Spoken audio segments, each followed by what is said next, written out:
All right, welcome to the 2-Minute Warning, episode 165. Doing a recap of the Florida Tennessee game from yesterday.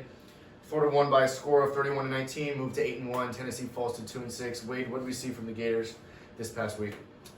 We did see some good things. The defense only held them to only 330 yards total, which is improvement for our defense. It's shown some growth in the past few games.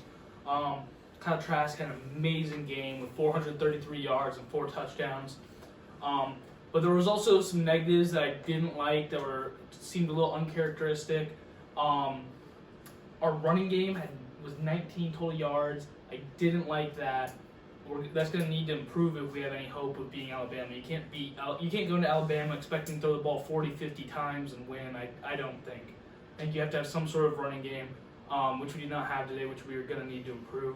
And no takeaways or turnovers, which would also need to improve. We do expect to beat Alabama. Yeah, I mean, same story at the beginning of this game is what I saw. It just kind of started off slow. I think the Gators were looking like they were going into half at 10-7, but then we went up 17-7 at the half. So I mean, we were in control of the game for the most part. But it didn't look electric. Our offense was back to more normal, in my opinion. Trask breaking 400 yards, throwing 4 touchdowns. That's what I like to see there from the offense. But as Wade said, the rushing was unsatisfactory, to say the least, for me. But I mean, obviously, we're figuring out defense a little bit. We haven't played any good teams since A&M that really exposed our defense. But I mean, we've been shutting out the teams we need to, not shutting them out, but keeping them under control.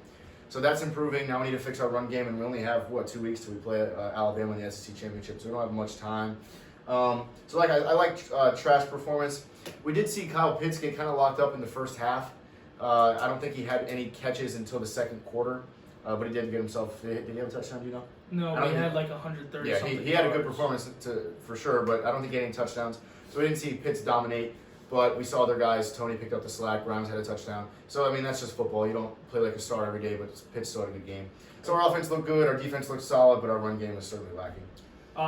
I disagreed on Kyle Pitts. I think he did dominate. He just didn't end up in the end zone. He had 130 yards and 7 receptions. He made a lot of good catches this game. But another thing that I think I saw the stat with you. This was the first time that the Gators have gone 2 straight 3-and-outs, and that's not something like that. That's good. Basically, since Trask became the starter, Yes. that was like the first time they've ever gone back-to-back. So, I mean, 3-and-outs. That's not good. And to get up 19 points against Tennessee, I would have liked to see that be less. But I do understand that the last touchdown came in the last 2 minutes, so our defense might have gotten relaxed. But as Carson said, our team came out early and did not look like they normally do. I didn't like that. It almost seems like we have to give a team a lead before we can start scoring for some reason. I don't understand that. Yep. But we do a good job of going into end of halves. By scoring points, they do a really good job of that. So hopefully that's a trend that they can keep doing. But I would love to see them start dominating from the first quarter and not spotting team points to start waking up. Yeah, that's not going to work in Atlanta for me against Alabama. I mean, not going to work for the team, in my opinion, of starting off slow and giving them points, giving them a lead. But I have confidence we'll figure it out. I think this week against LSU obviously not a strong team this year, but playing LSU in the swamp, I think the Gators will look good. Hopefully, look good for us, give us some confidence going into the SEC championship the following weekend. So, long story short, Gators win. That's all that really matters. And go Gators. 2 minutes.